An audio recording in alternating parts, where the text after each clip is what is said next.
आज हम जिस टॉपिक के बारे में पढ़ने जा रहे हैं वो है अनुसूचियां। कोई भी एग्जाम हो जहाँ पर राजनीति से रिलेटेड कुछ ना कुछ सवाल पूछे ही जाते हैं और राजनीति में ये एक बहुत ही इंपॉर्टेंट टॉपिक है। यहाँ से हमेशा कोई ना कोई सवाल बनने की संभावना है और ये एक इजी टॉपिक है, तो हम इस बारे में चलो बात करते हैं।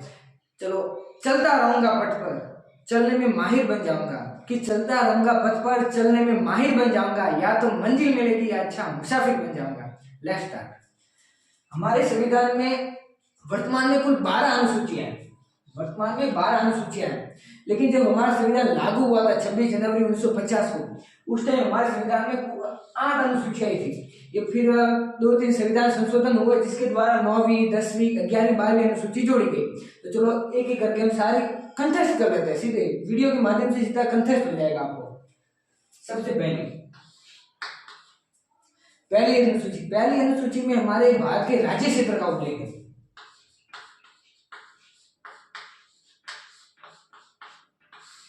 राज्य क्षेत्र से तात्पर्य है कि हमारे भारत में कितने राज्य है। जैसे वर्तमान में 28 राज्य है और 8 केंद्र शासित प्रदेश है, उसका उल्लेख हमें प्रथम अनुसूची में मिलता है। कंफर्म। अब दूसरी अनुसूची में है हमारे किसी भी संवैधानिक पदों को जो वेतन दिया जाता है। सभी लोग कुछ ना कुछ अपने आजीविका चलाने के लिए काम करते हैं, तो जो वेतन दिया जाता है सरकार की तरफ से, उसका उल्लेख है दूसरी अनुसूची में। लेकिन इसमें भी एक इंपॉर्टेंट चीज है कि उपराष्ट्रपति है।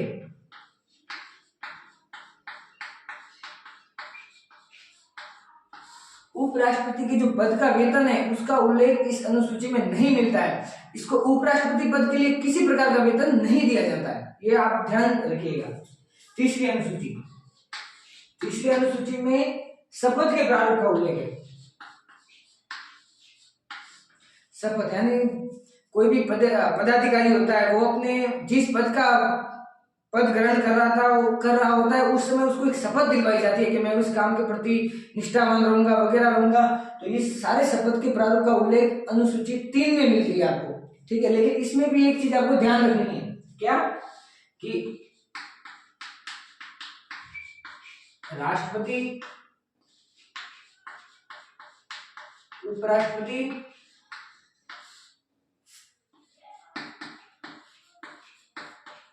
और राज्यपाल, इन तीनों की शपथ का प्रारूप का उल्लेख तीसरी अनुसूची में नहीं मिलता है। इसका उल्लेख विभिन्न प्रकार के अनुच्छेदों में मिलता है, ठीक है, जिसका हम आगे विस्तृत रूप से पढ़ेंगे। चौथी अनुसूची है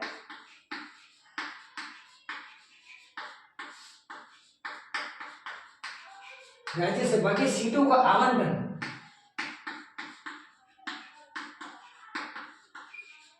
यानी हमारे जो राज्यसभा की सीटों के जो निर्वाचित होते हैं उनकी सीटों का आवंटन की पूरी इंफॉर्मेशन अनुसूची 4 में लिखी हुई है, इस बात को आप ध्यान रखिए। अब अनुसूची 5 के बारे में पढ़ते हैं।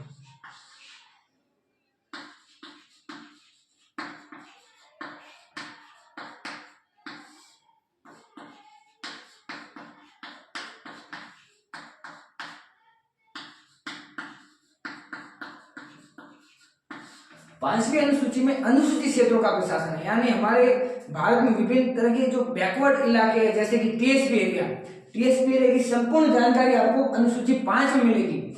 अब मैं आपको इसके लिए एक सवाल पूछूंगा कि ये जो टीएसपी एरिया है, कि जैसे कि मैं हमारे राजस्थान का निवासी हूँ, यहाँ पर जालोर का निवासी, जालोर टीएसपी में नहीं आता है, लेकिन डूंगरपुर वाला इलाका है, सिरोही का कुछ भाग है, ये टीएसपी में आता है। तो जोधपुर क्यों नहीं आता, जालोर क्यों नहीं आता, इसके अलावा दूसरे क्षेत्र क्यों नहीं आते? इसका निर्धारण कौन करेगा कि टीएसपी एरिया में कौन कौन से क्षेत्र शामिल होंगे, कौन कौन से नहीं होंगे? ये सवाल आपके लिए, जल्दी से कमेंट करके बताएं। लास्ट में इसका मैं आंसर दूंगा कि टीएसपी एरिया का निर्धारण कौन करेगा, लेकिन आपको बताना है कि टीएसपी का क्षेत्रों का निर्धारण कौन करता है, ठीक है। जिसको आता है ईमानदारी से आंसर देना है, ठीक है आपको, ठीक है। अब अनुसूची 6 में आप किसका उल्लेख है वो मैं आपको बताता हूँ। अनुसूची 6 में कि 4 स्पेशल राज्य है जहाँ के अनुसूचित क्षेत्रों का प्रशासन का, वहां पर कुछ ज्यादा ही संख्या में आदिवासी लोग थे, इसलिए उनको विशेष रूप से आरक्षण दिया गया। जैसे कि असम, मेघालय, मिजोरम और त्रिपुरा। इन 4 राज्यों के अनुसूचित क्षेत्रों का प्रशासन है। यहाँ पर क्रम भी पूछा जा सकता है, आपको लाइन से याद रखना है कि पहले असम आता है, फिर मेघालय आता है, फिर मिजोरम आता है, फिर त्रिपुरा। कुछ बड़े एग्जामों में होते हैं उसको मिलान का सवाल आता है, जैसे कि एक तरफ 4 राज्य दे दिए जाएंगे, एक तरफ दूसरे 4 राज्य दे दिए जाएंगे, उनका मिलान करना होता है। या फिर ऐसा करेंगे कि 3 आपको सही दे देंगे, 1 गलत दे देंगे, ऐसे भी सवाल आपको आते हैं। तो इस बात का आपको ध्यान रखना है। लाइन से सारे आपको राज्य कंटेस्ट याद करने, असम, मेघालय, मिजोरम और त्रिपुरा, उनके अनुसूचित क्षेत्रों का प्रशासन का उल्लेख आपको अनुसूची 6 में मिलता है। ठीक है, अब बात करते हैं अनुसूची 7 के बारे में।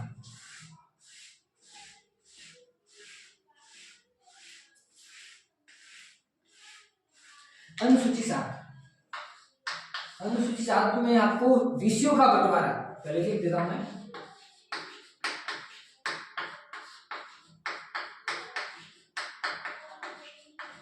विषयों के बंटवारे से तात्पर्य है कि संघ सरकार, राज्य सरकार के कुछ अपने अपने स्पेशल सीमाएं दी गई, अपने अपने कुछ क्षेत्र दिए गए, उसका उल्लेख, जैसे संघ सूची, राज्य सूची, समवर्ती सूची, इनका उल्लेख आपको अनुसूची 7 में मिलेगा। ठीक है, अब अनुसूची 8, ये बहुत ही आसान है, भाषा का उल्लेख है।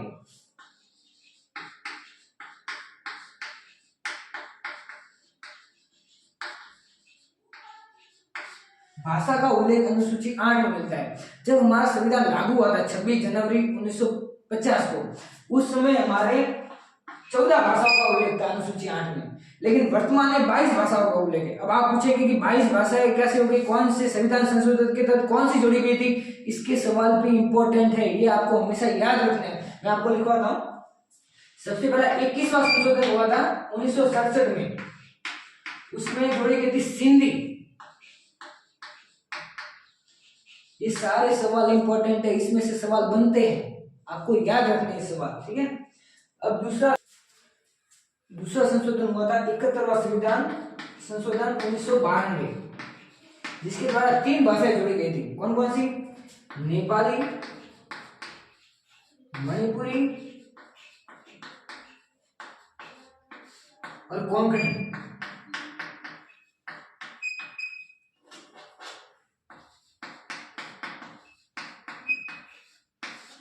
और 12वां संविधान संशोधन 2003 के द्वारा 4 भाषाएं और जोड़ी गई।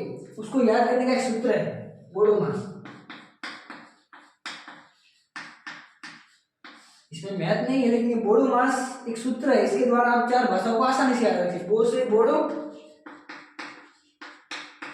डो से डोगरी, मां से मैथिली और स से संथाली।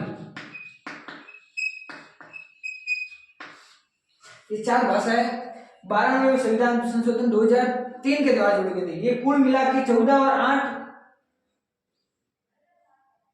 22 भाषाएं हो गई है। ठीक है, ये 8वां अनुसूची में इस सारी भाषाओं को उल्लेख है, लेकिन कुछ इंपॉर्टेंट चीजें मैं आपको और लिखवाना चाहूंगा 8वीं अनुसूची के बारे में, क्योंकि ये बहुत ही महत्वपूर्ण अनुसूची है। 23 नवंबर 1949 को बलवंत सिंह मेहता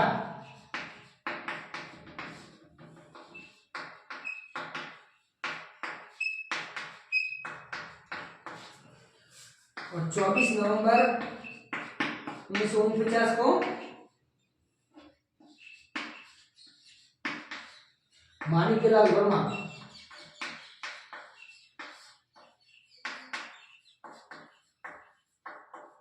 ये तो ऐसे व्यक्ति थे जिन्होंने 23 नवंबर 1949 को बलवंत सिंह मेहता और 24 नवंबर 1949 को माणिक्यलाल वर्मा, इन दोनों ने राजस्थानी भाषाओं को इस 8वीं अनुसूची में शामिल करने की बात की, लेकिन वर्तमान में अभी तक राजस्थानी भाषा 8वीं अनुसूची में शामिल नहीं है।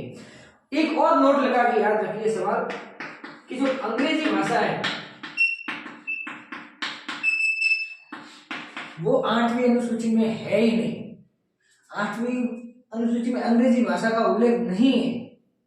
एक अधिनियम बनाया गया था जिसके तहत अंग्रेजी भाषा, एक अधिनियम बनाया गया, उसके तहत अंग्रेजी भाषा हमारे देश में एक तरीके से लीगली भाषा के रूप में चल रही है। ठीक है, ये 8वीं अनुसूची बहुत ही इंपॉर्टेंट है, याद रखिए, बहुत ही सरल है और आराम से याद रहेगी। 21वां संविधान संशोधन के द्वारा ये अपने सिंधी जोड़ी गई, 71 के द्वारा बोडो नेपाली मणिपुरी कोंकणी जोड़ी गई, 92वें संविधान संशोधन के द्वारा बोडो डोगरी मैथिली संथाली बोडो मास याद रखना, ठीक है। और ये चीज भी आपके लिए इंपॉर्टेंट है। बलवंत सिंह मेहता, माणिक लाल, दो ही ऐसे व्यक्ति थे जिन्होंने राजस्थानी भाषा को संविधान सभा में मतलब शामिल करने की बात कही थी 8वीं अनुसूची में, ठीक है। अब 10वीं अनुसूची, सॉरी 9वीं अनुसूची, सॉरी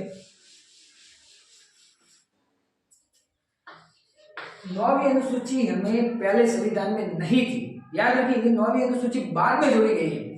बाद में कब? प्रथम संविधान संशोधन के द्वारा।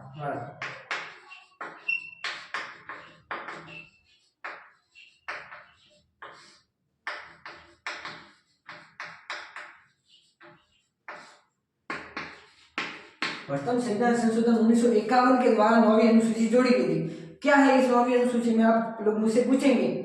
इसमें उन कानूनों का उल्लेख हो जिसको न्यायपालिका में चुनौती नहीं दी जा सकती। प्रथम संविधान में किसका उल्लेख है? उन कानूनों का उल्लेख है जिनको न्यायपालिका में चुनौती नहीं दी जा सकती।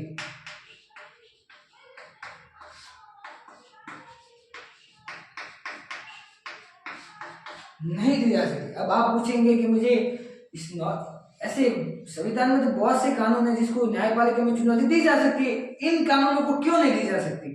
ठीक है, लेकिन इस बात के लिए आप ध्यान रखिए कि इसमें बहुत से कुछ ऐसे भी नियम है, कुछ ऐसे केस है, जैसे केशवानंद भारती मामला, उसमें इसका जब फैसला है 24 अप्रैल 1973, उसके बाद सुप्रीम कोर्ट में एक फैसला सुना कि आप आधारभूत संरचना में संशोधन नहीं कर सकते। उसके तहत वापस 24 अप्रैल 1973 के बाद के कानूनों को, इसके कानूनों को चुनौती दी जा सकती है, ये याद रखिएगा। लेकिन हम लिखना होता है 9वीं अनुसूची वर्तमान में नाम मात्र है, क्योंकि उसको भी अब संविधान में चुनौती दी जा सकती है 24 अप्रैल 1973 के बाद के कानून को। मैं लिखवा देता हूं आपको।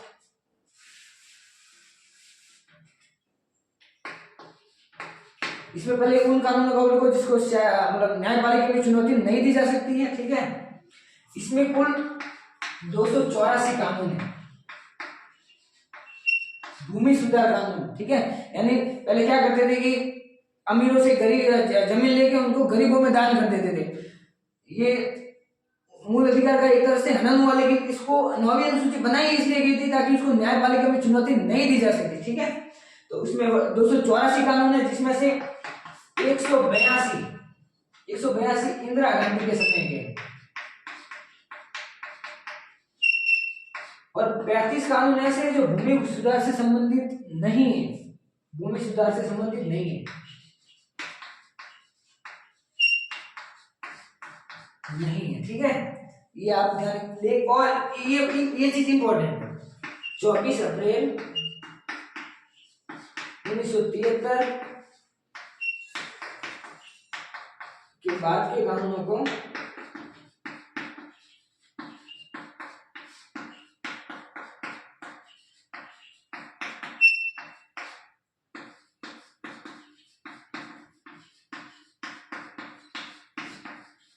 चौबीस अप्रैल 1973 के बाद के जो कानून बनाए गए उसको कानूनों को मतलब न्यायपालिका में चुनौती दी जा सकती है, ये चीज इंपॉर्टेंट है, ठीक है। ये हो गई 9वीं अनुसूची। 9वीं अनुसूची को मतलब वापस रिवाइज कर लेते हैं कि उन कानूनों का उल्लेख है जिनको न्यायपालिका में चुनौती नहीं दी जा सकती है, लेकिन 24 अप्रैल 1973 के बाद के कानूनों को न्यायपालिका में चुनौती दी जा सकती है, ठीक है। अब बात करते हैं हम 10वीं अनुसूची की। 10वीं अनुसूची में दल बदल विरोधी कानून से उल्लेख किया गया है।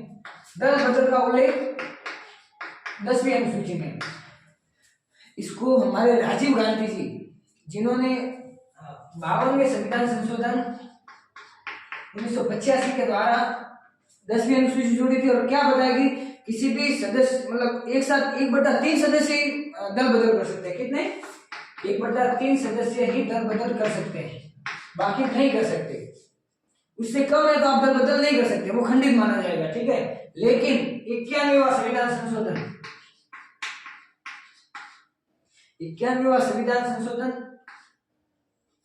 2003, इसमें जो अपने अटल बिहारी जी वाजपेयी साहब, उन्होंने क्या किया कि 1/3 संख्या को बढ़ाकर कर दिया गया 2/3। ठीक है, वर्तमान में 2/3 सदस्य ही दल बदल कर सकते हैं। ये आपके 10वीं अनुसूची में लिखा हुआ।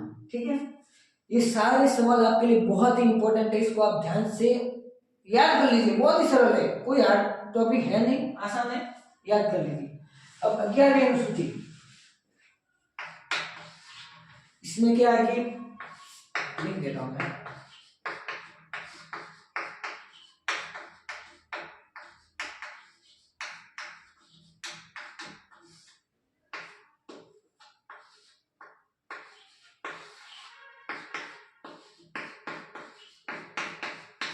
ग्यारहवीं अनुसूची में पंचायती राज संस्था द्वारा किए जाने वाले 29 कार्यों का उल्लेख है। यानी पंचायती राज संस्था द्वारा जो 29 प्रकार के कार्य किए जाते हैं उसका उल्लेख इस 11वीं अनुसूची में मिलता है। ठीक है, ये कौन सी संविधान संशोधन के द्वारा जोड़ा गया मैं आपको भी बता देता हूं। ये जोड़ा गया है 73वां संविधान संशोधन 1992 के द्वारा। किसने जोड़ा है? नरसिम्हा राव ने।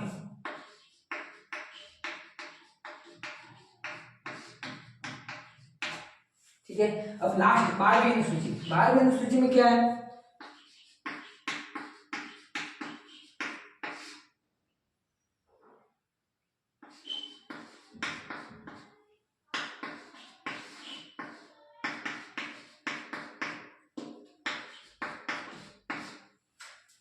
कैसे 11वीं में पंचायती राज संस्था द्वारा 29 कार्यों का उल्लेख है, उसी प्रकार 12वीं अनुसूची में नगर पालिका द्वारा जो 18 कार्यों का कार्य किए जाते हैं उसका उल्लेख 12वीं अनुसूची में मिलता है। ये 74वां संविधान संशोधन 1993 श्याम नरसिम्हा राव के द्वारा ये जोड़ी गई थी 12वीं अनुसूची। ठीक है, एक बार करके हम कंफर्म कर लेते हैं लास्ट 1 से लेकर 12वीं अनुसूची में किसमें क्या गया।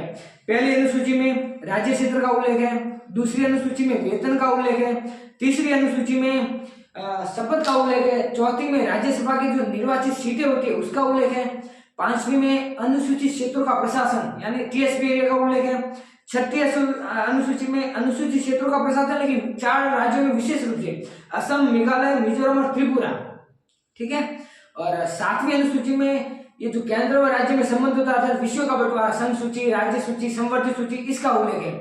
ठीक है, 8वीं अनुसूची में भाषा का उल्लेख है, पहले 14 थी, बाद में 21वें संविधान संशोधन 1967 के द्वारा सिंधी जोड़ी गई, 71वें संविधान संशोधन 1992 के द्वारा नेपाली, मणिपुरी, कोंकणी जोड़ी गई और 12वें संविधान संशोधन 2003 के द्वारा बोडो, डोगरी, मैथिली, संथाली, बोडोमा जोड़ी गई। ठीक है, बलवंत सिंह मेहता, माणिकलाल अग्रवाल में राजस्थानी भाषा को शामिल करने की बात कही गई है, अंग्रेजी भाषा का उल्लेख नहीं मिलता है। ये 8वीं अनुसूची है।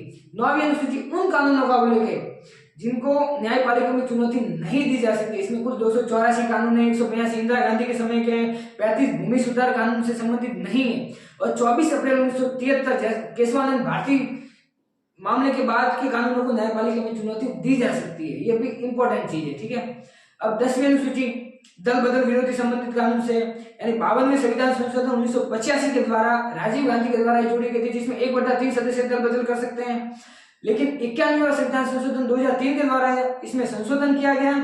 91वां संविधान संशोधन 2003 इसमें क्या किया गया, 1/3 को बढ़ाकर 2/3 किया गया। ठीक है, 11वीं अनुसूची में क्या है, पंचायती राज संस्थाओं द्वारा किए जाने वाले 29 कार्यों का उल्लेख है और 12वीं अनुसूची में नगर पालिका द्वारा किए जाने वाले 18 कार्यों का उल्लेख है। ठीक है, ये 73वां और 74वां संविधान संशोधन 1992 और 93 के द्वारा जोड़ी गई थी नरसिम्हा राव के द्वारा। ठीक है, ये सारी अनुसूची आपके लिए बहुत ही ज्यादा इंपॉर्टेंट है, यहाँ से ज्यादातर प्रकार से कोई न कोई सवाल बनते ही है।